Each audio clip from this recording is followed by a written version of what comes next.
So, anytime. Good morning, everyone. I'm Dr. Nicholas Demetri.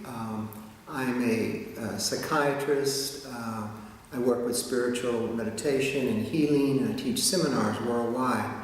And I have a topic that I wanted to share with people for some time now, and it's about how to become conscious of your soul's intention and how you came into this world looking for certain lessons and experiences. And I hope this topic will interest both parents that are planning children, parents that have children, grandparents that have grandchildren to support and help, and so on, or even your own healing from the perspective of your inner child. So what I'd like to do is begin by talking a little bit about the relationship and journey of soul, that is our essence, in the process of choosing our parents and our lessons coming into the world. There are several books that were written by a hypnotherapist, a regression therapist named Michael Newton that chronicles the journey of soul through different incarnations and the lessons that are being learned and experienced. Let's talk a little bit about the general movement of the soul and then how we choose our parents and what happens in that process. So when the soul departs the physical body at the end of the physical life, it makes its transition. It's usually met by a familiar entity. It could be a teacher within a life or another life. It could be an angel. It could be a family member or an angel that's disguised as a family member to help the soul move across and orient itself to the other dimensions. Normally, that soul will have some period of time to do a life review. Normally, what people indicate from their regression processes is that they're taken to a quiet place, a natural setting, or even a study environment where they are able to begin to reflect on the life they have just lived. Normally, as the soul does that, it will think of its loved ones. It will assess its life that it has just completed on the planet Earth. And as it does that, quite often it contacts the emotions of the family that it's departed from. And sometimes it's a matter of the soul is in usually a much better place and situation. The family, on the other hand, are in sorrow and sense a loss quite often. Not always, but quite often. And sometimes that soul that has gone across gives a signal that they are okay to the family. And this I have experienced and seen in a number of cases of people who have lost loved ones. For example, one was a woman whose son had a severe schizophrenia, a mental illness. And this boy was paralyzed as a result of side effects from the drugs that he was using for a long time. And one day when the family was out, the boy had been bedridden for some while. He decided to move on and he passed out of his body. Well, the family had held a lot of guilt about this because they felt like if they had made other choices, if the doctors had done something different, it would have changed the course of his life and the outcome. But unfortunately, they were left with a lot of personal guilt. So some months went by, and at a certain point in time, the family received a call from a well-known medium in the area that said, my son, or your son, gave me your telephone number, and he's been really bothering me so much that I feel compelled to call you to let you know that he's okay. And the medium knew the childhood name of the son and gave the name to the family, and the mother of the son said, it has to be true. Who would know this? So the mother said, what's the message?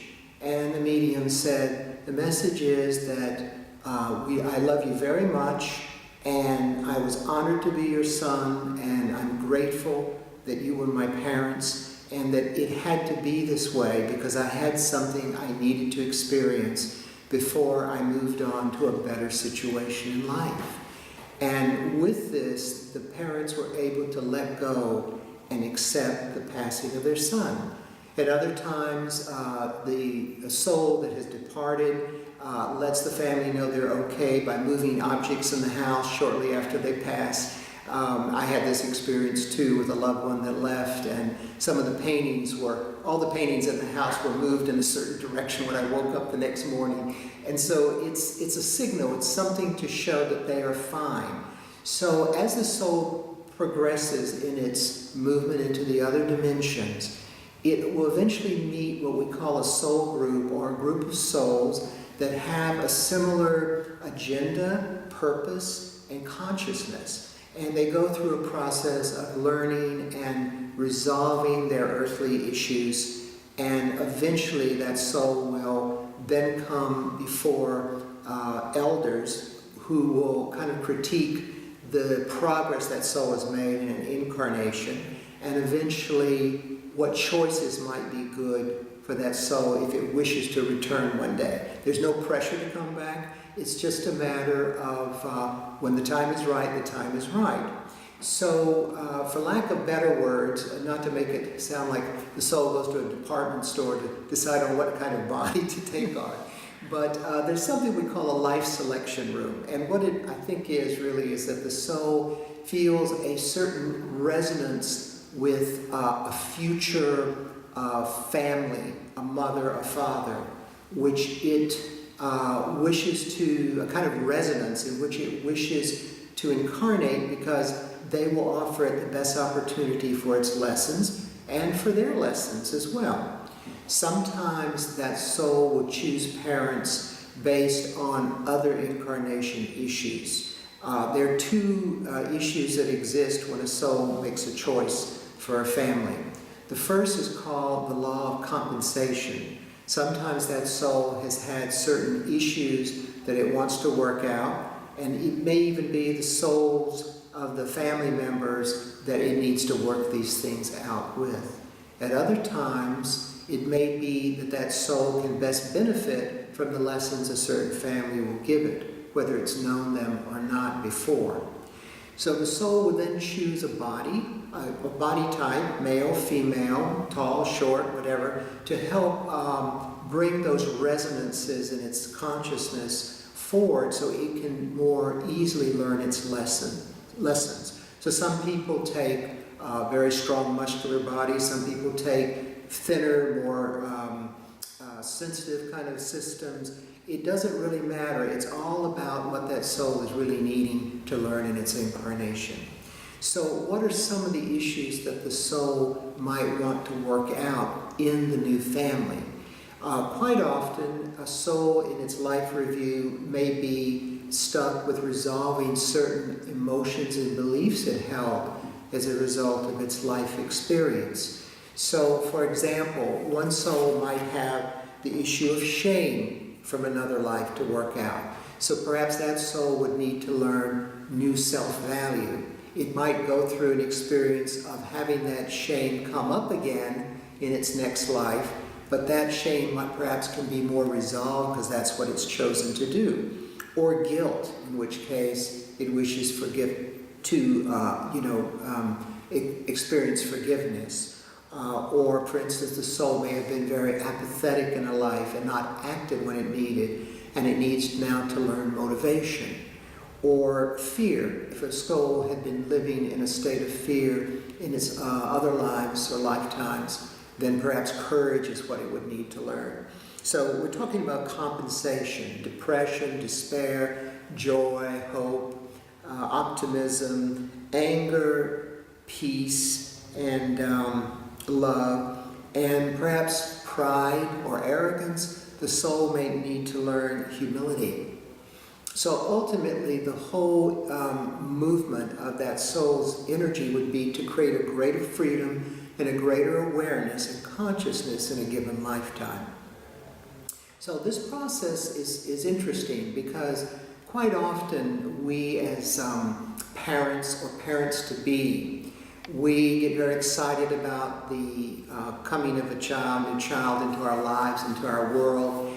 But quite often we don't think of who is that that's coming.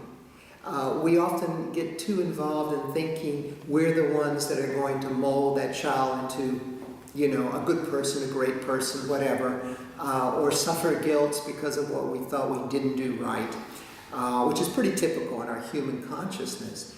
But it turns out that it's an agreement that takes place between the soul of the child that will incarnate and the souls of the parents. So for example, I had several patients, women who had difficulty in getting pregnant. And one example comes to me very, very clearly. It was a lady that was she was about 40 years old or 41. She had had an abortion when she was quite young because she was unprepared to have a child at the time, and she didn't have a steady partnership. But she always held a kind of guilt about this. And she had also had some experiences with medicines, addictive medications, and other marijuana and so on. And she felt like she wanted to get pregnant. She was in a new relationship. She was happily married finally. And now she was just about at the end of her cycle. And will she get pregnant or not? So she went to a fertility specialist. And the fertility specialist said, basically, as I see it, you only have 2 eggs left. And essentially, this is what she reported, and so we can help you with that. So they did a series of work with fertility drugs, and unfortunately, it didn't work for her. First, she got pregnant, and then she had an abortion, or she miscarried, rather, the child. So here she is. She's thinking, I'm down to 1 egg. This is it. And she was referred to me. So we did a session, and in the session I asked her to go to a place in what I call her soul decision room, and to ask for if there are souls that wish to come through her, a new child.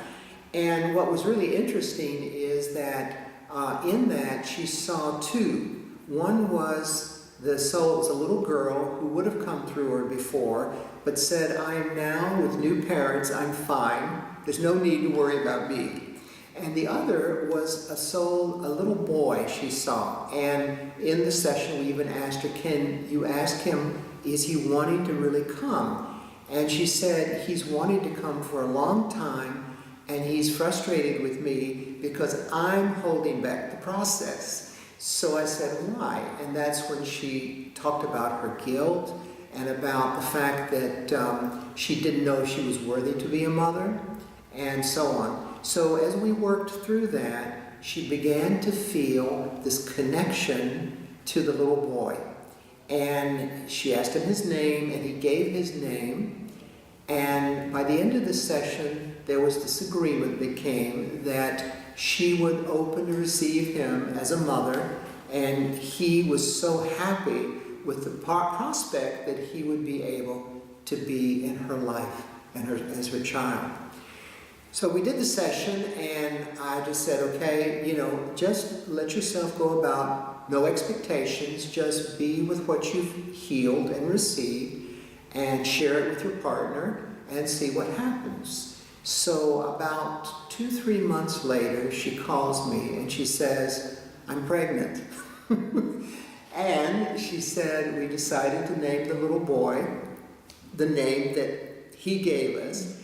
And in fact, the little boy was born successfully, was healthy, and it really worked out for her. I've seen this several times, and it made me realize that we have the power to create the resonance we need to change whatever physical conditions exist within us if we really want something. Now, I know sometimes there are actual problems and a mother or a prospective mother may not be able to have a child because of certain physical conditions. But oftentimes the issue is more an emotional one, or more one of not really being ready in consciousness for the experience. And part of that readiness is to contact that soul and to begin to form a relationship with them.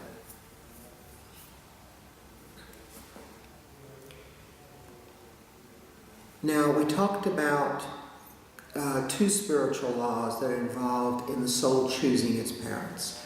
So we said there's the law of compensation or balance, and we described some emotions there. And the other is the law of cause and effect. And this is the law that sometimes brings a soul into our lives as parents, that we have a kind of karma or something to resolve. And perhaps in the early period of that child's life, there is a big struggle, there's a difficulty, and if we understand that this is not necessarily a sign of a bad match, but one that is necessary to bring peace and greater love to the parents and the child, then we can accept this and move on with that experience. Many times I've seen pregnant mothers who end up having children, and sometimes these children will present very interesting issues for them. And what I've noticed, for instance, is the more conscious a woman is, and a couple really, about what they're really wanting to receive more of in the way of a child-parent relationship before they conceive the child, the more evolved it appears that soul can be. So rather than leaving the process to random, we can consciously, like everything, help create the conditions for the best outcome. So I had a woman who was in a seminar group for a number of years, and she did a lot of inner work on herself, and she wanted to create a condition where a child could come to her that would not only receive and learn what she best had to give, but who could teach her things as well. So she did get pregnant, and she had a little girl, and she was a beautiful little child, and very well, just very good disposition and so on. And then at about 4 years of age, the child came to the mother one day, and she said, "Mommy, I want you to know that I have a protector, and he's a big black man, and he helps me go to sleep at night." And the mother was just, freaking out, because she said, "Is there somebody prowling the neighborhood? What's going on?"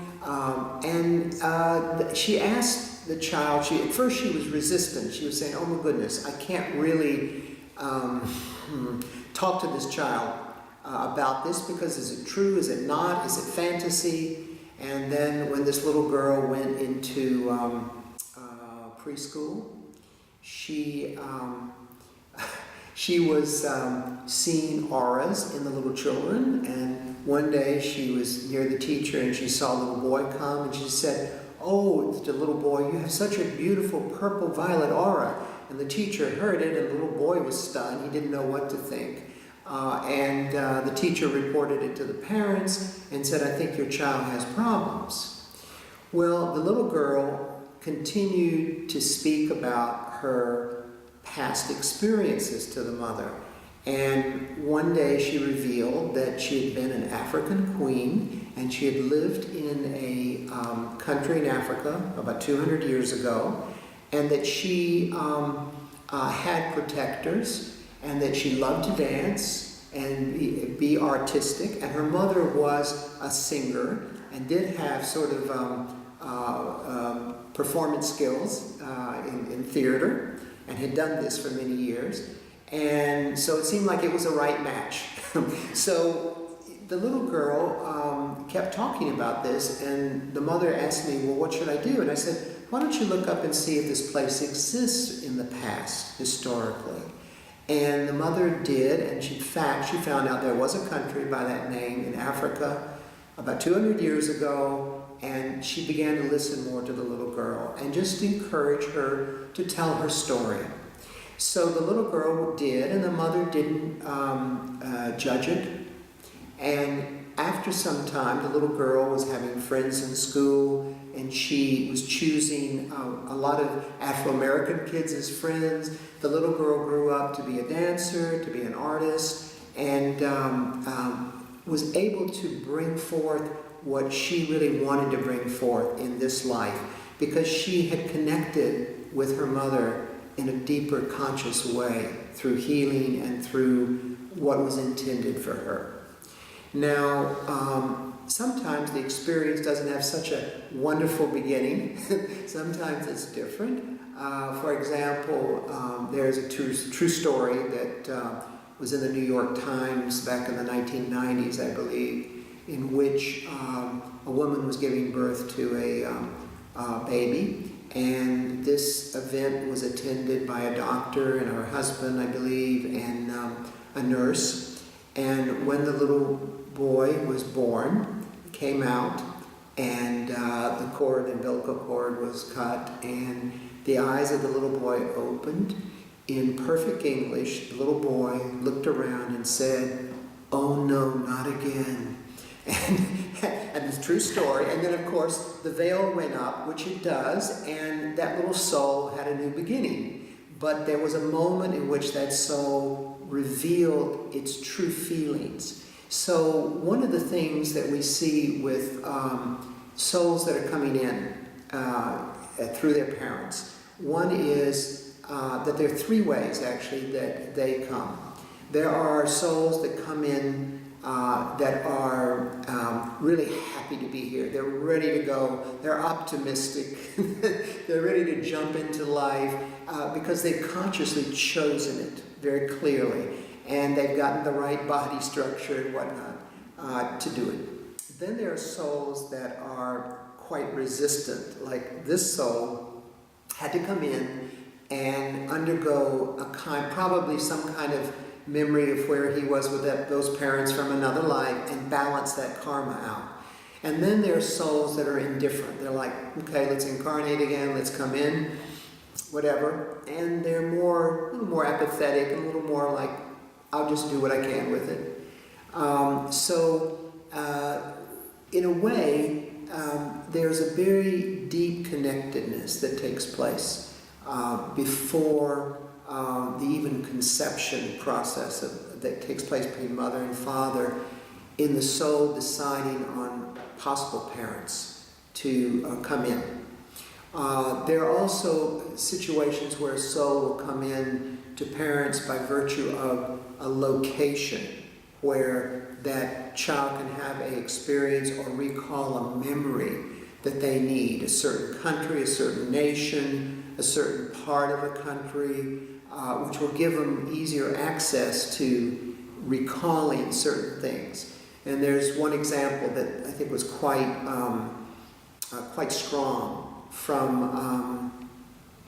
a book that was written some years ago called Soul Survivor, in which there was a little boy that for the first few years of his life was having nightmares, and he felt like he was falling from the sky, and his parents didn't know what to do. They were losing a lot of sleep in the process, and then they were going to a psychologist in a more traditional approach and saying that this child perhaps had mental problems. Gave some suggestions to help the child with better sleep. The child unfortunately kept having these nightmares or bad dreams. And one day the parents were on the internet and they found a therapist that was working with past life memories of the child. And they consulted with the therapist, and the therapist basically told them, listen to your child. Don't judge what they're telling you, but be neutral and aware and explore it. One of the things we have to realize, and I think it's very important, is that when we are young as children, usually between maybe 2 and 7, 8 years of age, that our brainwave activity is very much what we call theta. We run primarily theta waves, where we are very connected to the astral world, to the world of imagination, the world of heroes and villains. We see things, many young children see angels, see different things, and we as parents have the opportunity to enter that world enough to support that child to better understand what they're going through. So these parents were being told, do that. Begin to really listen to this child. And they did, and the child told them a whole story that he had been in World War II, and his plane had been shot down over the Sea of Japan, and so they continued to encourage the child to tell him more, and what came through was really remarkable. The child was able to share with them that his name, his family, where he was from, which happened to be about 200 miles from where he was, the names of his sisters and brothers, his parents, and even the telephone number, which was pretty remarkable, only because they were allowing him the space to share what he could, because he needed to orient to a new life. If they hadn't have done that, can you imagine what might have happened to this poor child? In this process, the family finally had enough courage to go and find out, does this family exist? Is anyone still alive in the family? And in fact, they did find the family, about 200 miles from where they lived, and they gave them a call. They explained the situation. There was one member of the family that was still alive. I believe it was the younger sister. And when she heard, she had no belief in other lives or whatnot. And when she heard this story, she said, my God, that's my brother. So they arranged a meeting, and so there was a picture taken of this older lady who was his sister from his last life and the little boy together. And it was just remarkable. The story is remarkable. And then later it turned out that they even did a sonar scanning of the ocean around the area where the sun set. The plane went down, and they in fact were able to locate the wreckage of an airplane below there. So I share these stories really so that we don't underestimate the value of being open to hear what our children have to say. It's not just imagination. Imagination is a divine faculty, and it puts us in contact with the other worlds. Just to review a little bit of what we've been talking about to move forward is, so when we are planning, when someone is planning to have children and become parents, if they are working with this consciously, they can actually work to contact the other dimensions through meditation practice, through quiet moments in which they themselves can move into a more alpha or theta brain state, where they can connect with the deeper essence of their own soul and what resonance that soul within them has for the coming of a child. The questions that we often ask in this process is things like, what is the soul's commitment to be born? And what's the parent's commitment to give birth and care for the soul? So that's a question I often ask parents to think about. All right. If it's the soul of a baby coming in, what is the choice that soul is making for physical, emotional, mental awareness coming into a mother? What kind of soul are we attracting? You know, is it soul that's really optimistic, one that's resistant, ones that are apathetic. And also, what as parents are we ready or prepared to attract into our lives? And we have some choice in that. The more that we work on ourselves, the more we clear our own issues and past woundings, the more open we are to attract at a higher resonance, a higher frequency soul into our lives. It makes lives easier altogether.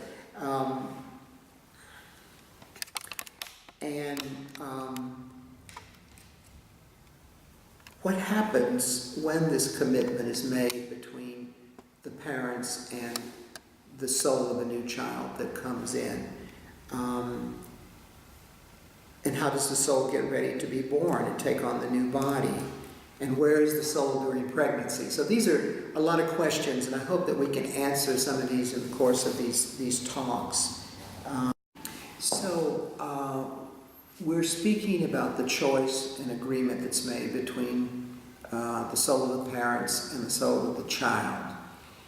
And so what happens when that soul is ready to incarnate? It's made its choice for its host parents. The soul will prepare by choosing a body type that will best serve its incarnation. And then as it prepares to move into the world of matter, the physical world, it begins to already get a look at the parents, the home, the environment in which it is going to come through.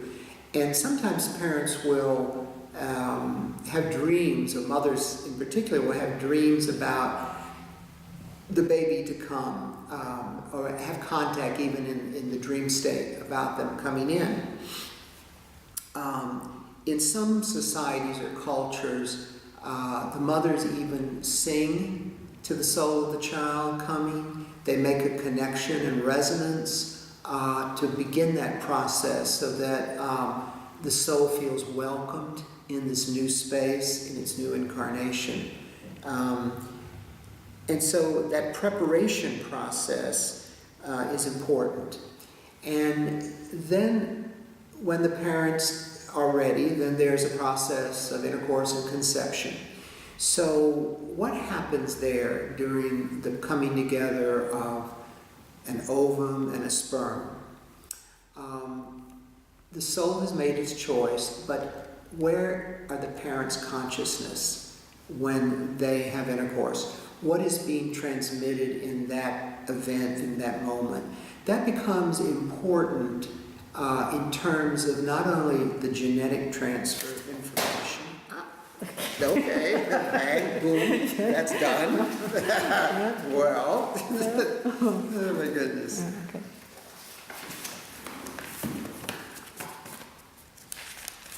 Okay. Put this here. Okay. But also, what is the interaction between the parents? Just to give you an example, not long ago, I know a mother and her daughter, and her daughter is very loving and very open-hearted and kind. And her mother once commented to me that, when I felt I had conceived this girl, my child, I was in a very soft, warm, loving space with my husband. And it's almost as if the child reflects that consciousness of the meeting of the two, the mother and the father. So some of the questions one has to ask, and some of the issues become, for instance, was the meeting between the parents, was it loving, receptive? Was it open? Was there acceptance? Had they planned the process for some time? Were they both in agreement with it? Also, then what's the experience of actually, I know it sounds strange, but the ovum and the sperm, because everything in our body has consciousness and it has resonance to our emotions and our thoughts. So what was the condition of that meeting? For example, for the ovum, was there a feeling of being controlled, dominated, violated, attacked, threatened, helpless, powerless in the process? Were there feelings of sorrow? Was there fear, apathy, guilt, shame? Quite often, there are emotions that are transmitted in that process to the body of this new child that are not necessarily life-supporting. Also for the sperm, the same. Is there a feeling that, is there anger, sorrow, fear? Is there guilt in the process? Was there shame? On the other hand, control, domination, all of these things that we're sharing, or acceptance, love, affirmation, optimism, hope. When we bring higher emotions to the intention of having a child, we actually create a better possibility for that child to have a better go at life. And that's why I think that, quite often parents go into that process unconsciously. And if they were to bring more consciousness to it, it could make more of a difference in what the outcome is. So other questions, for instance, did the mother really want to have intercourse? Was she comfortable? Was she ready for it? Was the act of conception easy and harmonious, and or was there rejection? Did one partner bring anger? Did one partner bring love? So that there's kind of sometimes mixed emotions, and these mixed emotions then get transferred on genetically and imprint on the physical body that forms of the child, and creates a kind of inner conflict or conflicting experience at a very deep level. So these are some of the questions and the processes that we sometimes work with couples even before they get pregnant or after they get pregnant, or actually when the child has been born, to help adjust that energy. And quite often it can. There was one example of a woman who had 2 children, and one of the children was very close to her, and the other child didn't want to touch her or get near her. And but she knew the child loved her, and they loved each other, but they could not make close physical contact. And this worried her for a long time. And she then went through a regression process, and she came to find out that the child, or actually when she was a mother in that life, she was an Indian, and the husband and the other men in the village were out hunting, and the village was being attacked by another tribe, and many of the people were killed. She had grabbed her child, young child, very tightly, ran away, and ran to a cave somewhere, and the other tribe was still looking for the women and children that were left, who had either not been killed or to be taken as slaves, so to speak. And when she was in the cave, her child started crying, and she had to hold the child close to her. And as she held it close and the scouts passed, they didn't hear her, fortunately, but she had unfortunately suffocated the child. And so when this child was to come in, the conditions in the partnership of this woman at that time were in a conflict or an intention, and that was reflected also through this past life issue. So when she cleared this energy and she walked in her home, the child just came up and ran to her and hugged her.